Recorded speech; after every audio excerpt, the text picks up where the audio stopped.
پروردگار بہروں بر، پروردگار بہروں بر۔ اعوذ باللہ من الشیطان الرجیم، بسم اللہ الرحمن الرحیم۔ ان اللہ وملائکتہ یصلون علی النبی یا ایہا الذین آمنوا صلوا علیہ وسلموا تسلیما۔ اللہم صل علی سیدنا و نبینا و شفیعنا و مولانا محمد وعلی آل محمد وبارک وسلم۔ محترم خواتین و حضرات، السلام علیکم۔ پیام صبح کے ساتھ ایک بار پھر حاضر میں ہوں، آپ کا میزبان انیق احمد۔ روزانہ آپ کی خدمت میں حاضر ہوتے ہیں الحمدللہ ثم الحمدللہ۔ ہمارے ملک کے جلیل علماء تشریف لاتے ہیں، قرآن کریم کی مختلف آیات پر گفتگو فرماتے ہیں اور قرآن کریم کو اور قرآن کریم کے علم کو ہم سے قریب کر دیتے ہیں۔ لیکن جمعہ اور ہفتہ 2 دن ہم سوال و جواب کا پروگرام کرتے ہیں۔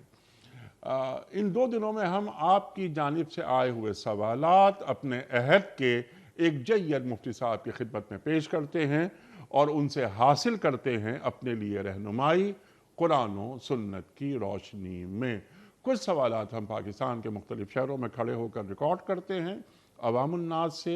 ان سوالات کو بھی یعنی ان ویڈیو کوئسچنز کو بھی ہم مفتی صاحب کی خدمت میں پیش کرتے ہیں۔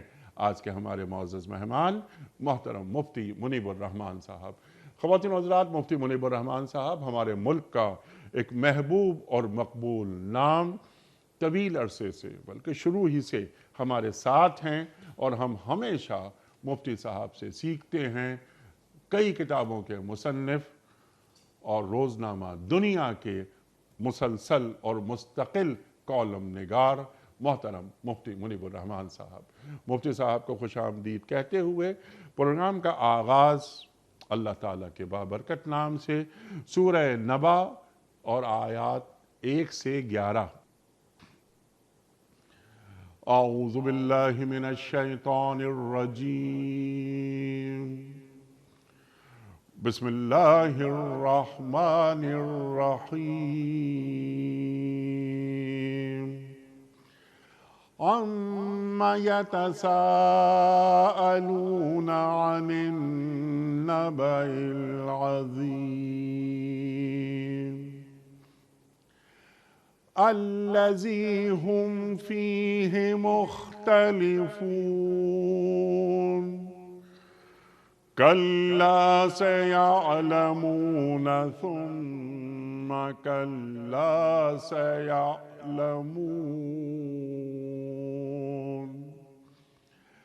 أَلَمْ نَجْعَلِ الْأَرْضَ مِهَادًا وَالْجِبَالَ أَوْتَادًا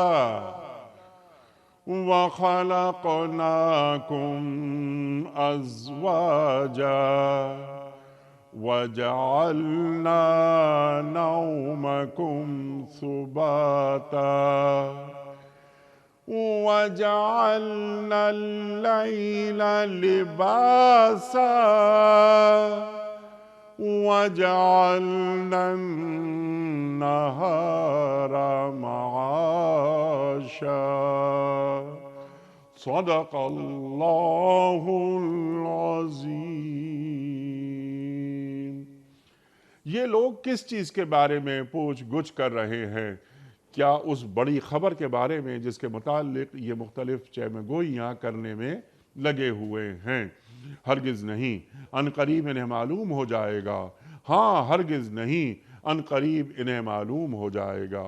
کیا یہ واقعہ نہیں کہ ہم نے زمین کو فرش بنایا اور پہاڑوں کو میخوں کی طرح گاڑ دیا اور تمہیں مردوں اور عورتوں کے جوڑے کی شکل میں پیدا کیا اور تمہاری نیند کو باعث سکون بنایا اور رات کو پردہ پوش اور دن کو معاش کا وقت بنایا۔ صدق اللہ العظیم۔ محترم مفتی منیب الرحمان صاحب کی خدمت میں آج کے پروگرام کے حوالے سے پہلا سوال نعمان صاحب کا ہے کراچی سے۔ سوال ان کا یہ ہے کہ مفتی صاحب، یہ جو ہم پڑھتے ہیں گفتگو میں لاتے ہیں کہ رضی اللہ عنہ، کیا یہ صرف صحابہ کے ساتھ خاص ہے یا غیر صحابی کے نام کے ساتھ بھی رضی اللہ عنہ کہا جا سکتا ہے؟ بسم اللہ الرحمن الرحیم الحمد للہ رب العالمین الصلاة والسلام علی سید المرسلین سیدنا و مولانا محمد اللہم وعلی آلہ وصحبہ اجمعین۔ انیق احمد صاحب، آپ کے سوال کا جواب دینے سے پہلے میں مناسب سمجھتا ہوں کہ آپ کو حکومت پاکستان کی طرف سے ستارہ امتیاز کا اعزاز ملنے پر ہدیہ تبریک پیش کروں، بہت شکریہ سر۔ اور ایک ایسے ماحول میں کہ جب قوم کے سامنے گانا گانے والوں اور رقص کرنے والوں کو ہیرو بنا کر پیش کیا جائے، تو اگر کسی دینی پروگرام کو کنڈکٹ کرنے کے حوالے سے، اس کی میزبانی کے حوالے سے اعزاز دیا جائے تو یہ آپ کے لیے بھی اور جنہوں نے یہ فیصلہ کیا ہے ان سب کے لیے سعادت کی بات ہے، اور ادارے کے لیے جی ہاں، اور ادارے کے لیے بھی اعزاز کی بات ہے۔ جو آپ نے سوال کیا ہے، قرآن مجید میں رضی اللہ عنہم یہ 5 مقام پر آیا ہے۔ ایک تو سورہ الفتح ہے جس میں اللہ تبارک و تعالی صلح حدیبیہ کی بیعت کے تناظر میں ارشاد فرماتا ہے کہ لَقَدْ رَضِيَ اللَّهُ عَنِ الْمُؤْمِنِينَ اِذْ يُبَايِعُونَكَ تَحْتَ الشَّجَرَةِ، کہ اللہ تعالیٰ ان مومنوں سے راضی ہو چکا، اے نبی، جو درخت کے نیچے آپ کے ہاتھ پر بیعت کر رہے تھے۔ اور پھر اس اعزاز کو مزید رفعت عطا فرماتے ہوئے اللہ تعالیٰ نے فرمایا کہ ید اللہ فوق ایدیہم، اللہ اکبر، کہ کیونکہ اس کا منظر یہ تھا کہ صحابی اپنا دایاں ہاتھ آگے بڑھاتے اور رسول اللہ صلی اللہ علیہ وآلہ وسلم ان کی بیعت قبول کرنے کے لیے اپنا دست مبارک ان کے ہاتھ پر رکھتے۔ تو اس منظر کو قرآن مجید نے قیامت تک کے لیے آیات طیبات میں محفوظ فرما لیا کہ ید اللہ فوق ایدیہم، کہ دیکھنے والوں کی نظر میں تو ان صحابہ کے ہاتھوں پر نبی کا ہاتھ تھا، لیکن در حقیقت بظاہر ید مصطفیٰ تھا، لیکن در حقیقت یہ ید خدا تھا۔ اللہ اکبر، اللہ تو یہ مقام تو متعین ہے کہ یہاں پر اللہ تعالیٰ نے یہ اعزاز صحابہ کرام کے لیے بیان کیا، جن کی تعداد 1400 یا کم و بیش بتائی گئی ہے۔ ٹھیک۔ اس کے علاوہ ایک اور مقام پر اللہ تبارک و تعالیٰ نے بیان کیا، وہ صحابہ اور غیر صحابہ دونوں اس اعزاز میں شامل ہیں۔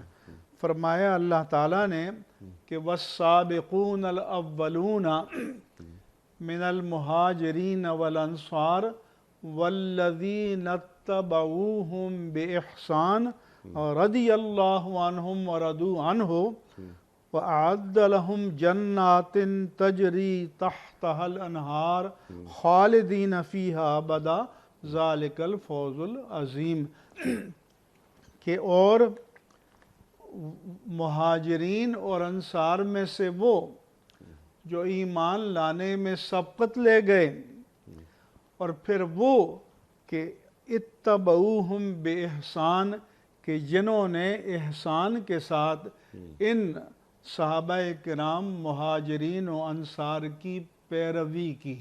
ٹھیک، تو ظاہر ہے کہ جو متبعین بالاحسان ہیں وہ بعد والے ہیں۔ تو ان سب کے لیے اللہ نے فرمایا کہ رضی اللہ عنہم ورضوا عنہ، اللہ ان سے راضی ہو گیا اور وہ اللہ سے راضی ہو گئے، اور اللہ تعالیٰ نے ان کے لیے باغات تیار کیے ہیں جن کے نیچے نہریں جاری ہیں، اور وہ ہمیشہ اس میں رہیں گے، اور یہ بڑی کامیابی ہے۔ سبحان اللہ۔ اس کے بعد پھر یہ تو سورہ توبہ کی آیت نمبر 100 ہے، اور سورہ مجادلہ کی آیت 22 میں جو اللہ نے یہی اعزاز بیان کیا وہ عام مومنین کے لیے ہے جو خاص صفات کے حامل ہوں۔ ٹھیک، مثلا فرمایا کہ لا تجد قوما یؤمنون باللہ ورسولہ ویوادون من حاد اللہ ورسولہ ولو کانوا آباءہم او ابناءہم او اخوانہم او عشیرتہم۔ ٹھیک، فرمایا کہ تم ایسی قوم نہیں پاؤ گے کہ جو اللہ اور قیامت کے دن پر ایمان رکھیں، اور پھر اس کے ساتھ ساتھ وہ ان لوگوں سے محبت کریں کہ جو اللہ اور اس کے رسول سے عداوت رکھتے ہیں، وہ خواہ ان کے باپ دادا ہوں، ان کے بیٹے ہوں، ان کے بھائی ہوں، یا ان کے قبیلے والے ہوں۔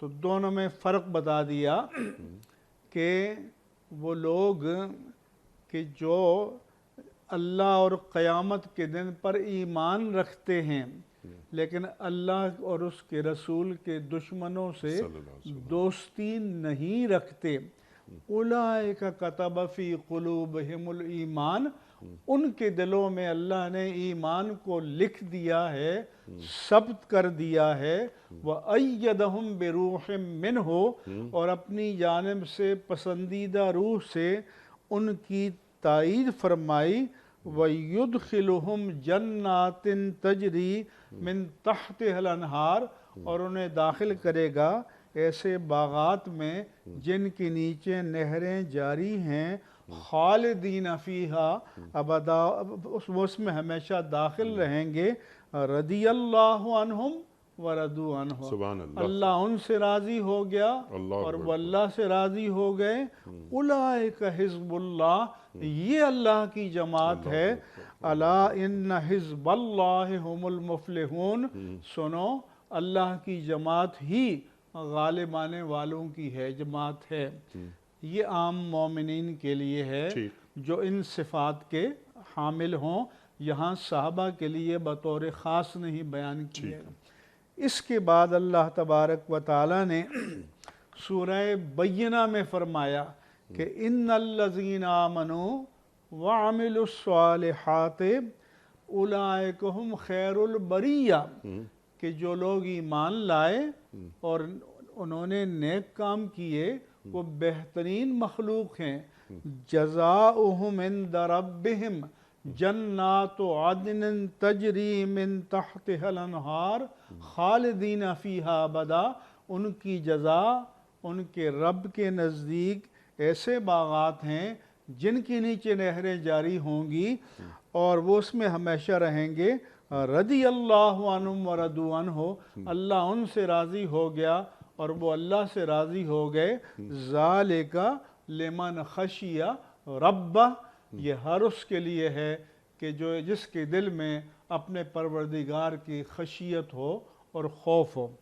تو یہاں ان 5 آیات میں ایک صحابہ کے لیے خاص، ٹھیک، ایک صحابہ کرام اور بعد والوں کے درمیان مشترک، اور 3 مقامات وہ ہیں کہ جو اعلیٰ صفات کے حامل مومنین کے لیے ہیں۔ لہذا ہمارے عرف میں تو خاص کر دیا گیا ہے کہ صحابی کے نام کے ساتھ رضی اللہ عنہ کہیں گے، لیکن شریعت میں ایسی تخصیص کی کوئی دلیل نہیں ہے، لہذا اگر غیر صحابی کے لیے بھی رضی اللہ عنہ بولا جائے تو اس میں شرعاً کوئی ممانعت بھی نہیں ہے اور کوئی قباحت بھی نہیں ہے۔ اللہ اکبر۔ یہ اور فتاویٰ در مختار میں ہے کہ وَيَسْتَحِبُّ التَّرَدِّي لِلصَّحَابَہ، کہ صحابہ کے لیے رضی اللہ تعالی عنہ کہنا یہ مستحب ہے، اور دوسرے مقربین الہی کے لیے ترحم یعنی رحمہ اللہ تعالی یا رحمت اللہ علیہ کہنا یہ بہتر ہے، اور باقیوں کے لیے غفر اللہ لہو، عفا اللہ عنہ، اللہ ان کو بخش دے، اللہ ان کو معاف کر دے، لیکن فرمایا کہ اس کے برعکس بھی کہہ دیں کہ صحابی کے ساتھ رحمہ اللہ تعالی کہہ دیں، اور غیر صحابی اللہ کے محبوب بندے کے ساتھ رضی اللہ عنہ کہہ دیں، تو اس میں عذر شریعت کوئی ممانعت قطعاً نہیں ہے۔ البتہ ہمارے عرف میں صحابہ کے لیے بطور خاص رضی اللہ عنہ بولا جاتا ہے۔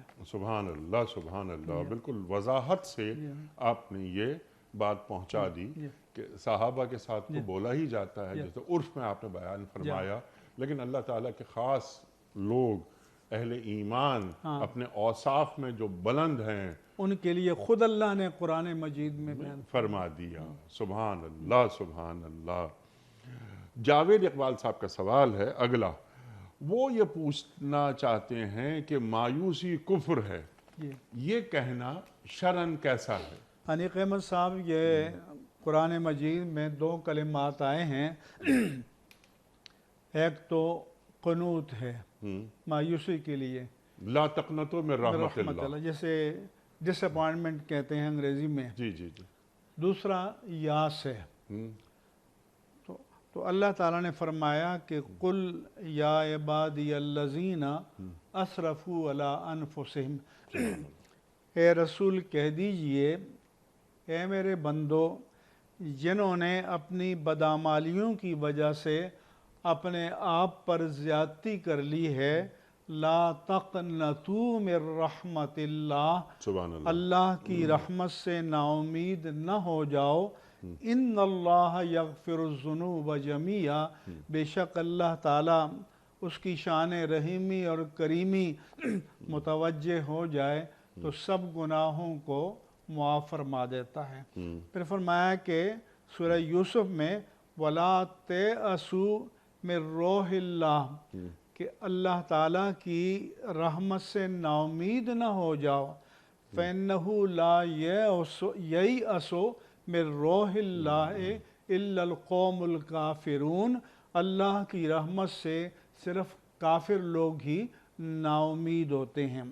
اور دوسری آیت میں فرمایا کہ مَن یقنط مِن رحمت ربہ إِلَّا الضَّالُّونَ، اللہ کی رحمت سے گمراہ لوگ ہی نا امید ہوتے ہیں۔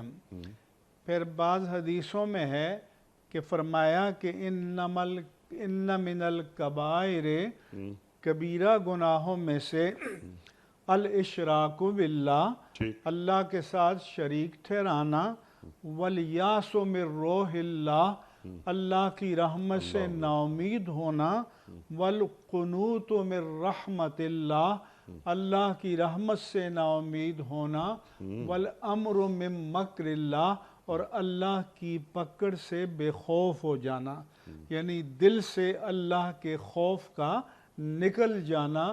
فرمایا کہ یہ کبیرہ گناہوں میں سے ہے۔ ایک حدیث پاک میں ہے کہ ایک نوجوان کا قریب المرگ تھے، رسول اللہ صلی اللہ علیہ وآلہ وسلم ان کی عیادت کے لیے تشریف لے گئے۔ فرمایا کہ کیف تجد، اے نوجوان تم اپنے دل میں کیسا محسوس کرتے ہو؟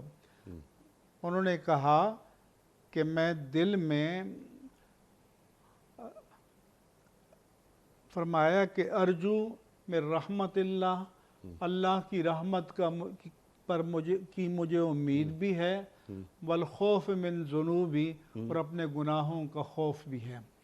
تو اللہ کے رسول نے فرمایا کہ جس دل میں یہ دو باتیں جمع ہو جائیں کہ اللہ کی رحمت پر امید بھی ہو، اور یہاں امید یقین کے معنی میں ہے، اور اپنے گناہوں کا خوف بھی ہو، تو جو اس نے چاہا ہے وہ پالے گا، یعنی اللہ کی رحمت بھی مل جائے گی اور گناہوں کی سے مغفرت بھی نصیب ہو جائے گی۔ سبحان اللہ، سبحان اللہ۔ اب جو سوال کیا ہے سوال کرنے والوں نے کہ یہ کہنا کہ مایوسی کفر ہے، اگر اس معنی میں ہے کہ بندہ اللہ کی رحمت سے نا امید ہو جائے، اللہ کی رحمت پر یقین اس کا اٹھ جائے، تو یہ واقعی کفر ہے، کیونکہ مومن کبھی اللہ کی رحمت سے نا امید نہیں ہوتا۔ ایک یہ ہے کہ آدمی ظاہری اسباب سے بعض اوقات نا امید ہو جاتا ہے، تو ظاہری اسباب سے نا امید ہو جانا یہ کفر نہیں ہے، یہ بشری تقاضا ہے۔ سورہ یوسف کی آیت نمبر 110 ہے، اللہ فرماتا ہے فَإِذَا اسْتَيْأَسَ الرُّسُلُ وَظَنُّوا أَنَّهُمْ قَدْ كُذِبُوا جَاءَهُمْ نَصْرُنَا۔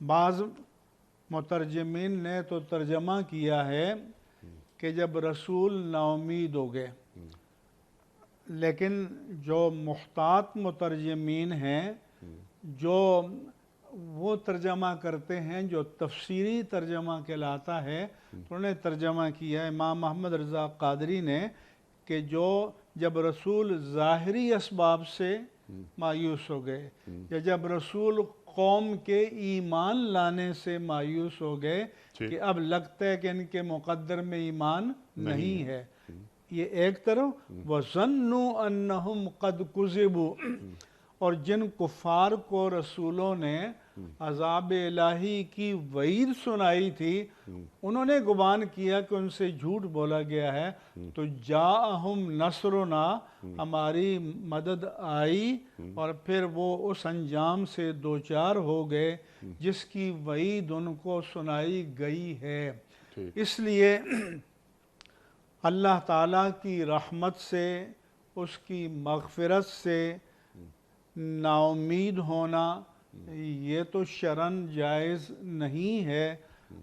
ظاہری اسباب کو دیکھ کر کبھی نا امیدی کا اظہار کرنا یہ ایمان کے منافی نہیں ہے۔ ایک شاعر نے کہا ہے کہ چند کلیاں نشاط کی چن کر دیر تک محو یاس رہتا ہوں، تجھ سے ملنا خوشی کی بات سہی، تجھ سے مل کر اداس رہتا ہوں۔ اس کا مطلب یہ ہے کہ جب محبوب سے ملاقات ہوتی ہے اور خوشی کی چند کلیاں نصیب ہو جاتی ہیں، تو پھر دیر تک محو یاس بہی مانے رہتا ہوں کہ تجھ سے ملنا خوشی کی بات سہی، تجھ سے مل کر اداس رہتا ہوں، کہ یہ وصل کے لمحات تو تھوڑے ہیں، لیکن اس کے بعد جو جدائی ہوگی جب اس کا تصور کرتا ہوں تو اس سے ایک نا امیدی پیدا ہوتی ہے۔ اللہ اکبر، اللہ اکبر۔ وصل کی شب اور اتنی مختصر دن گنے جاتے تھے اس دن کے لیے۔ اللہ اکبر۔ اچھا، اب یہ تو بالکل واضح کر دی آپ نے بات، سبحان اللہ۔ کیا کافر کے لیے دعائے مغفرت کی جا سکتی ہے؟ کافر کے لیے ہدایت کی دعا کی جا سکتی ہے اگر وہ زندہ ہے، وہ موجود ہے، اور ہمیں ہمیشہ یہ دعا کرنا چاہیے کہ یا اللہ، تیرے جو بندے تجھ سے دور ہیں، تیرے باغی ہیں، تیرے نافرمان ہیں، تیرے منکر ہیں، انہیں ہدایت اور ایمان کی دولت نصیب فرما۔ یہ سنت انبیاء ہے۔ لیکن جس کی موت کفر پر واقع ہو جائے، کیونکہ اس کا انجام معلوم ہو گیا تو اس کے لیے پھر استغفار کی دعا کرنا منع ہے۔ اللہ نے قرآن کریم میں فرمایا کہ وَمَا كَانَ لِلنَّبِيِّ وَالْمُؤْمِنِينَ أَن يَسْتَغْفِرُوا لِلْمُشْرِكِينَ کہ نبی اور مومنوں کو روا نہیں ہے کہ وہ کافروں کے لیے استغفار کریں۔ ٹھیک۔ اور اسی طرح سے حضرت ابراہیم علیہ السلام کے لیے ہے کہ وَمَا كَانَ، کیونکہ استغفار ابراہیم إِلَّا مَوْعِدَةٍ وَعَدَهَا إِيَّاهُ فَلَمَّا تَبَيَّنَ لَهُ، کہ ابراہیم علیہ السلام نے اپنے عرفی باپ کے لیے جو استغفار کی وہ اس وعدے کی بنیاد پر تھی کہ جو اس نے ان سے کیا تھا۔ بعض مفسرین نے تو یہ معنی کیا کہ چونکہ ابراہیم علیہ السلام نے کہا تھا سَأَسْتَغْفِرُ لَكَ رَبِّي إِنَّهُ كَانَ بِي حَفِيًّا، کہ جب باپ سے جدا ہونے لگے آذر سے تو میں تمہارے لیے استغفار کروں گا، وہ مجھ پر مہربان ہے۔ چونکہ وہ اس وقت زندہ تھا تو اس استغفار کو تو ہم دعائے ہدایت پر محمول کریں گے۔ اور یہاں جو معنی کیا اس کے معنی مفسرین نے یہ بتائے کہ باپ نے ان سے وعدہ کیا تھا کہ میں ایمان لے آؤں گا، لیکن جب وہ ایمان سے پھر گیا اور جب ان پر یہ آشکار ہو گیا کہ یہ ایمان لانے والا نہیں ہے تو تبرأ منہ، پھر ابراہیم علیہ السلام نے اس سے برات کا اظہار کر دیا۔ ٹھیک۔ اسی طرح سے قرآن مجید نے سابقون الاولون، مہاجرین و انصار، صحابہ کرام رضوان اللہ علیہم اجمعین کا تذکرہ فرمانے کے بعد یہ فرمایا کہ والذین جاؤوا من بعدہم، اور جو ان کے بعد آئے، یقولون، اللہ فرماتا ہے کہ ان کی شان یہ ہے یا ان کا شعار یہ ہے کہ وہ یہ دعا مانگتے ہیں اللہ کی بارگاہ میں کہ ربنا اغفر لنا ولإخواننا الذین سبقونا بالایمان، کہ ہمارے پروردگار تو ہمیں بخش دے اور ہمارے ان بھائیوں کو جو ہم سے پہلے ایمان کے ساتھ چلے گئے۔ سبحان اللہ۔ تو اس سے بھی یہ معلوم ہوا کہ جن کی موت ایمان پر ہوئی ہے ان کے لیے دعائے مغفرت کرنی چاہیے، کی جا سکتی ہے، اور جو بالغ کی نماز جنازہ میں تیسری تکبیر کے بعد دعا پڑھی جاتی ہے وہ دعائے استغفار اور دعائے مغفرت بھی ہے۔ تو مومن کے لیے زندگی میں بھی دعائے مغفرت کی جا سکتی ہے، انتقال کے بعد بھی کی جا سکتی ہے، اور کافر کے لیے زندگی میں ہدایت کی دعا کی جا سکتی ہے، اور اگر اس کی موت کفر پر واقع ہوئی ہے تو پھر دعائے مغفرت نہیں کی جا سکتی۔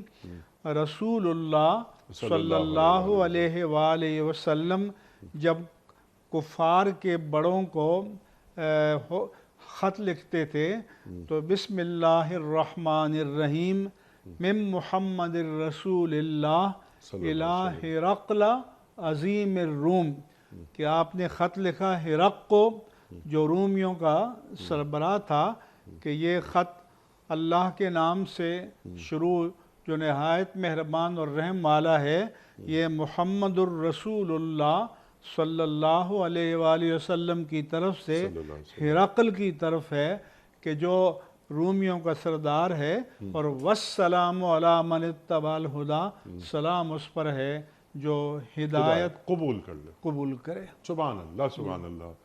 مفتی صاحب ایک بہت اہم ترین نکتہ آپ نے ارشاد فرمایا کہ جو زندہ ہیں ان کی مغفرت کے لیے بھی دعا کی جا سکتی ہے۔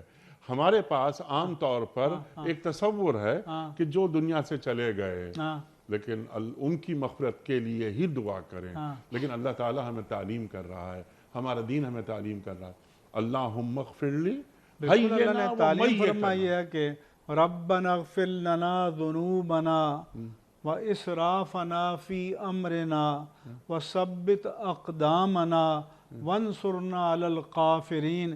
اے اللہ تو ہمارے گناہوں کو بخش دے اور ہم نے اپنے اعمال میں جو حدود شرع سے تجاوز کیا ہے اسے بخش دے اور کافروں کے خلاف ہماری مدد فرما۔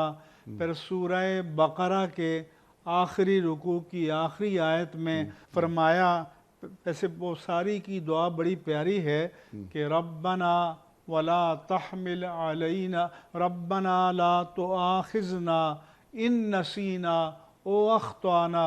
اے ہمارے پروردگار اگر ہم سے بھول ہو جائے یا خطا ہو جائے تو ہمارا مواخذہ نہ فرمانا۔ ربنا ولا تحمل علینا اسرا کما حملتہ علی الذین من قبلنا۔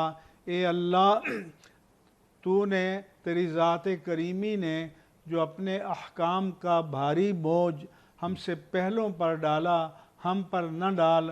ربنا ولا تحملنا ما لا طاقت لنا بہ۔ اے اللہ تو ہم پر آزمائشوں کا، ابتلا کا وہ بوجھ نہ ڈال کہ جو تو نے جس کے اٹھانے کی ہم میں طاقت نہیں۔ واعف عنا واغفر لنا، ہمیں معاف فرما دے، ہماری مغفرت فرما۔ تو زندگی میں اپنے لیے اور دوسروں کے لیے دعائے مغفرت کرنا یہ مومنوں کا شعار ہے، مومنوں کا طریقہ ہے۔ جیسے آج کل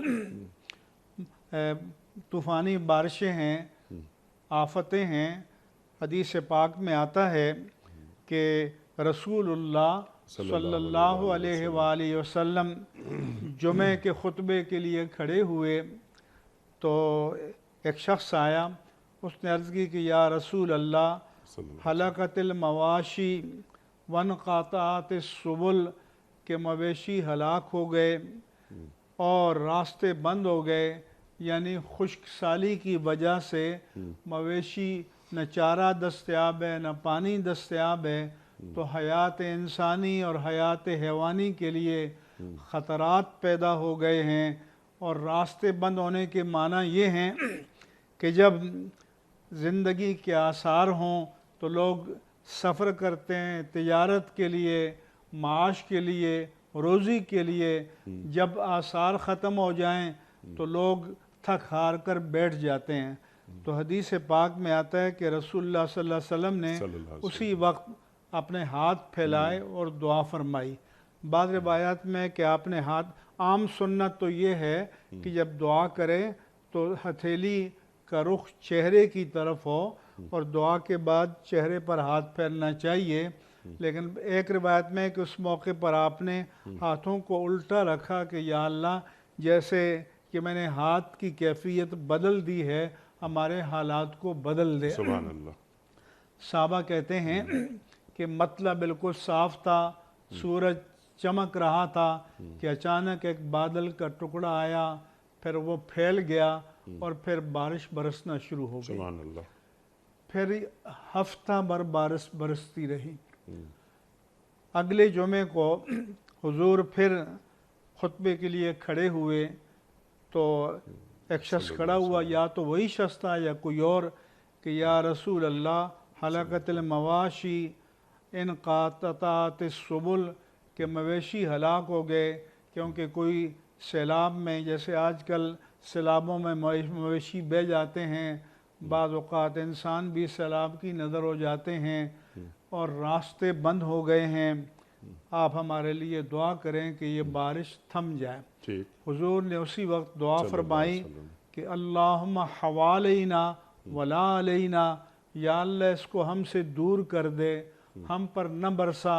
اللہم علی الجبال والاکام والزراب، یا اللہ اسے دور پہاڑوں پر، ٹیلوں پر اور والأودیت اور وادیوں پر، والمنابت الشجرت اور جنگلات پر برسا اور ہمیں اس سے محفوظ فرما۔ سب فرماتے ہیں کہ حضور کا دعا کرنا تھا کہ اچانک بادل چھٹ گئے، مطلع صاف ہو گیا، سبحان اللہ، سبحان بارش تھم گئی، تو دعا کرنی چاہیے، اور موجودہ حالات میں بھی ہمیں دعا کرنی چاہیے کہ یا اللہ ہم ہمیشہ تیری باران رحمت کے طلبگار ہیں، لیکن اس باران رحمت میں تیری رحمت کے، رزق کے، روزی کے جو اسباب ہیں وہ ہمیں نصیب فرما۔ اس میں جو ہلاکتیں ہیں، آفتیں ہیں، سیلاب ہیں، تباہیاں ہیں، بربادیاں ہیں، ان سے ہمیں محفوظ فرما۔ سبحان اللہ، سبحان اللہ۔ عامر صاحب کا اگلا سوال ہے، وہ یہ ہے کہ کہا جاتا ہے کہ خودکشی حرام ہے، کیا کسی خودکشی کرنے والے کا جنازہ پڑھا جا سکتا ہے اور اس کے لیے دعائے مغفرت کی جا سکتی ہے؟ نیز کن لوگوں کا جنازہ نہیں پڑھا جا سکتا؟ سب سے پہلے تو یہ کہ خودکشی حرام ہے، ٹھیک، اور اس کی حرمت کا سبب یہ ہے، خودکشی ہے کہ اپنے ہاتھ سے اپنے آپ کو مارنا، تو اس کا سبب یہ ہے کہ ہم اپنی جان کے مالک نہیں ہیں، ٹھیک، ہماری جان کا مالک حقیقی اللہ رب ہے۔ تبارک و تعالی ہے، اور ہمیں جان اور مال کی صورت میں جو نعمت عطا کی ہے اسے شریعت کی حدود میں، اللہ تعالیٰ کی مقرر کی ہوئی حدوں میں ہمیں استعمال کرنے کا حق ہے، لیکن اس جان کو تلف کرنے کا حق نہیں ہے۔ ٹھیک، فرمایا کہ لا تقتلوا انفسکم، اپنے آپ کو قتل نہ کرو، ولا تلقوا بایدیکم الی التہلکہ، اپنے ہاتھوں سے اپنے آپ کو ہلاکت میں نہ ڈالو۔ ٹھیک، رسول اللہ صلی اللہ علیہ وآلہ وسلم نے ایک حدیث پاک میں فرمایا کہ جو شخص اپنے پیٹ میں کہیں چھرا گھوم کر اپنے آپ کو ہلاک کرتا ہے تو وہ اس کو یہ سزا ملے گی کہ وہ جہنم میں اپنے پیٹ میں چھرا گھومتا رہے گا، اور پھر صحیح ہوگا، پھر گھونپے گا، اس مسلسل اس عذاب میں مبتلا ہوگا۔ ٹھیک، فرمایا کہ جو زہر کھا کر یا پی کر ہلاک ہوگا تو وہ قیامت میں یہ سزا ملے گی کہ جہنم میں وہ زہر پیتا رہے گا، اس کا آنتڑیاں زہر سے کٹتی رہیں گی، پھر صحیح ہوگا، پھر پیے گا، پھر صحیح ہوگا، یہ عذاب اسے مسلسل ہو رہا ہوگا۔ پھر فرمایا کہ جو کسی بلند ٹاور سے یا پہاڑ سے اپنے آپ کو گرا کر ہلاک کرے گا وہ جہنم کی وادیوں میں لڑکتا چلا جائے گا، اور یہ عذاب اس پر مسلط رہے گا۔ ایک حدیث پاک میں آتا ہے کہ طفیل بن عمرو دوسی نے رسول اللہ صلی اللہ علیہ وآلہ وسلم کے ساتھ ہجرت کی، تو اس کا ایک ساتھی تھا، اس کو بہت تکلیف ہو گئی اور بے قابو ہو کر اس نے اپنے ہاتھوں کی انگلیوں کو کاٹ دیا، اور بلیڈنگ کی وجہ سے، کثرت سے خون بہنے کی وجہ سے موت واقع ہو گئی۔ طفیل بن عمرو دوسی نے اس کو خواب میں دیکھا اور حضور کے سامنے بیان کیا کہ میں نے پوچھا کس حال میں ہو، تو اس نے کہا کہ ہم نے اللہ کے رسول پر ایمان لائے، آپ کے ساتھ ہجرت کی، تو اس کے وسیلے سے اللہ نے مجھے معاف کر دیا۔ پھر میں نے پوچھا کہ تمہارے ہاتھ پر یہ جو کپڑا لپیٹا ہوا ہے یہ کیا ہے؟ تو اس نے کہا وہ میں نے جو خود اپنا ہاتھ کاٹا تھا، تو اللہ نے فرمایا کہ لن نصلح منک ما افسدتہ، جس چیز کو تم نے اپنے ہاتھ سے بگاڑا ہے اسے ہم ٹھیک نہیں کریں گے۔ تو اللہ کے رسول نے دعا فرمائی اللہم ولیدیہ فاغفر، یہ اللہ اس کے ہاتھوں کے قصور کو معاف فرما دے۔ تو اس لیے جو خودکشی کر کے جس کی موت واقع ہوگی جی تو اس کی نماز جنازہ پڑھی جا سکتی ہے، اگر یہ فعل حرام ہے، لیکن کسی بڑے عالم کو نہیں پڑھنی چاہیے، بلکہ کسی اور سے کہہ دے کہ جنازہ پڑھا لو، تاکہ لوگوں کے لیے عبرت ہو کہ وہ اس جرم کا ارتکاب نہ کریں۔ ٹھیک باقی جو سوال کا دوسرا حصہ ہے کہ وہ کون کون لوگ ہیں کہ جن کی نماز جنازہ نہیں پڑھی جائے گی، تو ایک تو وہ باغی جو امام برحق کے خلاف خروج کرے اور وہ اس بغاوت میں مارا جائے، تو اس کی نماز جنازہ نہیں پڑھی جائے گی۔ ہاں البتہ اگر اس کو گرفتار کر لیا اور پھر سزائے موت دی تو پھر جنازہ پڑھا جائے گا۔ ٹھیک اگر وہ اس بغاوت میں بچ گیا پھر طبعی موت مرا تو پھر بھی جنازہ پڑھا جائے گا۔ ٹھیک اگر کوئی ڈاکہ ڈال رہا ہے اور ڈاکہ ڈالتے ہوئے مارا گیا تو علماء نے کہا کہ اس کی نماز جنازہ بھی نہیں پڑھنی چاہیے۔ جس نے کئی لوگوں کا گلا گھونٹ کر مارا ہے اس کی نماز جنازہ بھی نہیں پڑھنی چاہیے۔ جس نے اپنے باپ کو قتل کیا ہے اس کی نماز جنازہ بھی نہیں پڑھنی چاہیے۔ الغرض مسلمان کتنا ہی گناہگار کیوں نہ ہو، عام حالات میں اس کی نماز جنازہ پڑھی جائے گی، کفن دفن کیا جائے گا، استغفار کی جائے گی۔ لیکن یہ جو چند جرائم ایسے ہیں جن کے بارے میں فقہاء کرام نے فرمایا کہ وعید کے طور پر، تنبیہ کے طور پر، درس عبرت کے طور پر ان کی نماز جنازہ نہیں پڑھی جائے گی۔ سبحان اللہ سبحان اللہ۔ مفتی صاحب کچھ ویڈیو کویسچنز ہم رکھتے ہیں آپ کی خدمت میں۔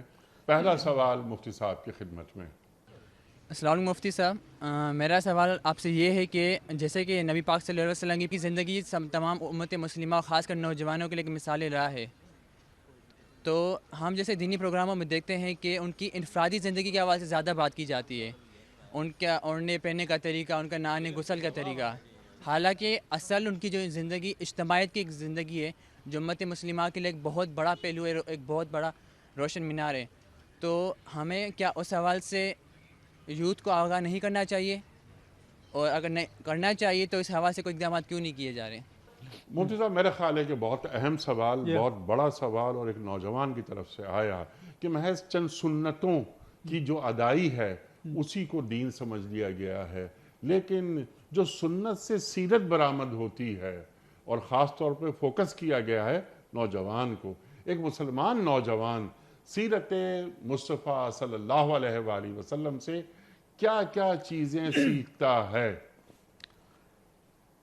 حنیق احمد صاحب سب سے پہلے تو یہ کہ نوجوانوں کے لیے اور ہر عمر کے لوگوں کے لیے جی رسول اللہ صلی اللہ علیہ وآلہ وسلم نے اپنی پوری سیرت مبارکہ کو نبوت سے، اعلان نبوت سے پہلے کی 40 سالہ زندگی کو سبحان اللہ ایک معجزے کے طور پر، ایک رول ماڈل کے طور پر پیش کیا ہے کہ فَقَدْ لَبِثْتُ فِيكُمْ عُمَرًا مِّن قَبْلِهِ أَفَلَا تَعْقِلُونَ کہ اے لوگو میں نے تمہارے درمیان نبوت کا اعلان کرنے سے پہلے، نبوت کا دعویٰ کرنے سے پہلے اپنی عمر عزیز کے 40 سال گزارے ہیں،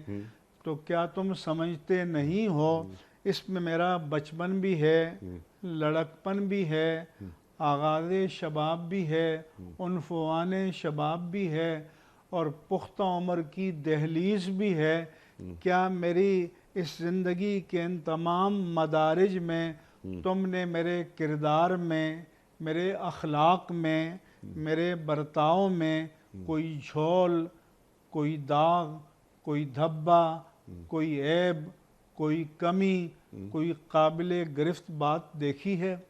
تو ایک تو یہ ہے کہ پہلا سبق تو اس سے یہ ہے کہ زندگی بے داغ ہونی چاہیے، اور نوجوانوں کو میں خاص طور پر یہ عرض کروں گا کہ ایک حدیث پاک میں رسول اللہ صلی اللہ علیہ وآلہ وسلم نے فرمایا کہ سبعۃ یظلہم اللہ یوم القیامہ یوم لا ظل الا ظلہ، کہ قیامت کے دن کہ جب اللہ تعالیٰ کے صاحبان رحمت کے سوا کوئی جائے پناہ نہیں ہوگی، اللہ تعالیٰ 7 قسم کے اشخاص پر، 7 طبقات پر، 7 کیٹاگری کے لوگوں پر اپنی رحمت کا خصوصی صاحبان قائم فرمائے گا۔ اس میں ایک تو آپ نے فرمایا کہ الامام العادل، عادل حکمران، اور ہم اور آپ اور یہ نوجوان سب جانتے ہیں کہ یہ نعمت آج امت مسلمہ میں کس قدر مفقود ہے۔ چنانچہ حدیث پاک میں فرمایا کہ عدل ساعۃ خیر من عبادت 60 سنہ، کہ ایک دن کا یا ایک گھڑی کا عدل 60 سال کی عبادت سے افضل ہے۔ سبحان اللہ۔ یہ مطلب نہیں ہے کہ 60 سال کی عبادت کی کوئی قدر و قیمت نہیں ہے، مگر یہ ہے کہ 60 سال جو عبادت گزارتا ہے وہ اپنے فائدے کے لیے، اپنی عاقبت کے لیے، لیکن جو میزان عدل کو قائم کرتا ہے اس سے اللہ کے بندوں کو، اللہ کی مخلوق کو فائدہ پہنچتا ہے، اور مظلوموں کو ان کا حق ملتا ہے، اور ظالموں کی شوکت کو توڑا جاتا ہے، جیسا کہ حضرت ابو بکر صدیق رضی اللہ عنہ نے فرمایا تھا کہ الضعیف فی القوی فیکم ضعیف عندی حتی آخذ منہ الحق انشاءاللہ والضعیف فیکم قوی عندی حتی آتیہ الحق انشاءاللہ۔ اپنے اولین خطبہ خلافت میں کہ تم میں سے جو طاقتور ہے، جتھے والا ہے اور دادا گیر ہے، رسہ گیر ہے، وہ میرے نزدیک کمزور ہے تا وقت کہ میں اس سے مظلوم کا حق چھین نہ لوں، اور تم میں سے جو بے بس ہے، عاجز ہے، کمزور ہے، وہ میرے نزدیک طاقتور ہے تا وقت کہ میں ظالم سے اس کا حق چھین کر اسے لوٹا نہ دوں۔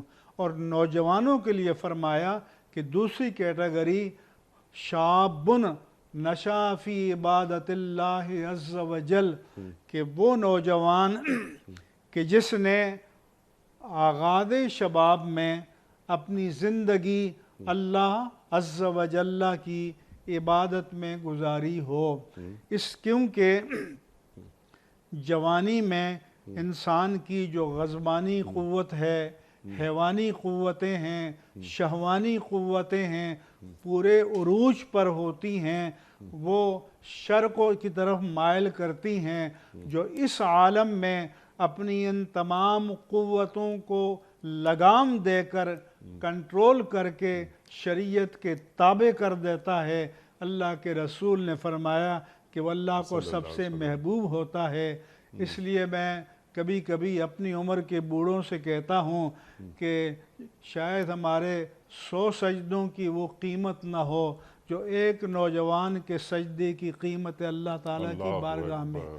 اس لیے ہمیں نوجوانوں کو موٹیویٹ بھی کرنا چاہیے، ترغیب بھی دینی چاہیے، حوصلہ افزائی بھی کرنی چاہیے، اور مجھے خوشی ہوتی ہے کہ جب میں مسجدوں میں یا دینی تقریبات میں یقین جانیں کہ بڑی تعداد میں نوجوانوں کو دیکھتا ہوں تو میں کہتا ہوں کہ ان ماؤں کو سلام کہ جن کی گود میں ایسے بچے پرورش پائیں جو اپنی جوانی کو اللہ کی بندگی میں، اس کی عبادت میں، اس کے رسول کی اطاعت میں اور اتباع میں بسر کریں، اور اللہ تعالیٰ ان نوجوانوں کو دنیا میں بھی عزتیں، عظمتیں، سرفرازیاں، کامیابیاں اور کامرانیاں نصیب فرمائے۔ سبحان اللہ، سبحان اللہ، سبحان اللہ۔ کردار کی بلندی جو آپ نے ارشاد فرمایا، سبحان اللہ۔ در جوانی توبہ کردن شیوہ پیغمبریست۔ سبحان اللہ۔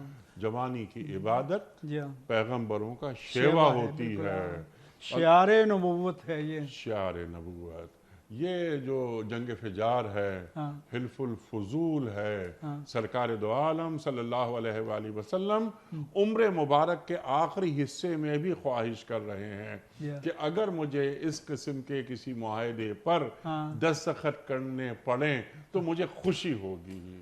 یہ فرمایا کہ آج بھی اگر مجھے حلف الفضول کے معاہدے کے نام پر بلائے گا جی، مدد کے لیے تو میں لبیک کہوں۔ سبحان اللہ، اللہ اکبر۔ اس میں کیا تھا؟ اس میں کہ ہم ظالم کا ہاتھ روکیں گے اور مظلوم کی مدد کریں گے، انسان۔ اور کیا عمر مبارک آپ کی 19.5 برس؟ جی اللہ اکبر، 19.5 برس۔ تو ایک نوجوانوں کو ایک نصیحت یہ بھی مل رہی ہے مفتی اسی صاحب۔ لیے تو جب آپ غار حرا سے اپنے خانہ اقدس میں تشریف لائے جی تو بتقاضۂ بشری جی آپ پر ایک کیفیت طاری تھی، تو ام المومنین سیدہ خدیجۃ الکبریٰ رضی اللہ عنہا نے آپ کو تسلی دیتے ہوئے فرمایا کہ واللہ ما یخزیک اللہ ابدا، اللہ کی قسم اللہ کبھی آپ کو بے سہارا نہیں چھوڑے گا۔ انکا لتصل الرحم، آپ قرابت کے رشتوں کو جوڑتے ہیں، وتکسب المعدوم، ناداروں کے کام آتے ہیں، وتحمل الکل، اور کمزوروں کا بوجھ اٹھاتے ہیں، وتقر الضیف، اور مہمان نوازی کرتے ہیں، وتعین علی نوائب الحق، اور حق کی راستے میں لوگوں کو کوئی مصیبت پیش آتی ہے تو مددگار بنتے ہیں۔ اس لیے آج کے نوجوانوں کو چاہیے کہ بدی کا حمایتی اور طرفدار بننے کی بجائے خیر کے حامی بنیں، نیکی کے طرفدار بنیں، سبحان اللہ۔ اور ان اقدار کے ساتھ کھڑے ہوں جو اقدار نبوت تھیں، جو شعار نبوت تھا، کیونکہ یہ اوصاف تو اعلان نبوت سے پہلے کے بیان کر رہی ہیں۔ سیدہ خدیجۃ الکبریٰ رضی اللہ تعالی عنہا جو آپ کی سب سے بڑی رازدار تھی۔ سبحان اللہ، سبحان اللہ۔ اور وجہ وجود کائنات محمد مصطفیٰ احمد مصطفیٰ صلی اللہ علیہ وآلہ وسلم دلیل کے طور پر، حجت کے طور پر پیش کر رہے ہیں اپنا کردار۔ فقط لبثت فیکم عمرا من قبل افلا تعقلون، میں نے تم ہی کے اندر عمر گزاری، یہ بتاؤ تم نے مجھے کیسا پایا۔ کردار کی پاکیزگی یہ آج کے نوجوان کو، اسی لیے تو شاہ حبشہ نے ابو سفیان کہا تھا، پوچھا تھا نا کبھی انہوں نے جھوٹ بولا تو انہوں نے کہا کبھی نہیں، تو انہوں نے کہا کہ جس نے کبھی بندوں پر جھوٹ نہیں بولا وہ رب پر کیسے بولے۔ سبحان اللہ، سبحان اللہ۔ مفتی صاحب جزاک اللہ، آپ کا بہت ممنون، بڑا شکر گزار، آپ تشریف لائے اور ہمیشہ کی طرح ہم نے آپ سے سیکھا۔ خواتین و حضرات، ہمارے علماء کو اللہ سلامت رکھے، تشریف لاتے ہیں اور ہمارے اور آپ کے پوچھے گئے سوالات کے شافی جوابات قرآن و سنت کی روشنی میں عطا فرما دیتے ہیں۔ پیام صبح کا اختتام ہوتا ہے روزانہ ایک قول پر، اور وہ قول ہوتا ہے صاحب نہج البلاغہ امیر المومنین حضرت علی مرتضیٰ کرم اللہ وجہہ کا۔ آپ فرماتے ہیں کہ وعظ اور نصیحت میں دلوں کی زندگی ہے، وعظ اور نصیحت میں دلوں کی زندگی ہے۔ سبحان اللہ، سبحان اللہ۔ اپنے میزبان انیق احمد کو کل تک کے لیے اجازت دیجیے۔ خدا حافظ۔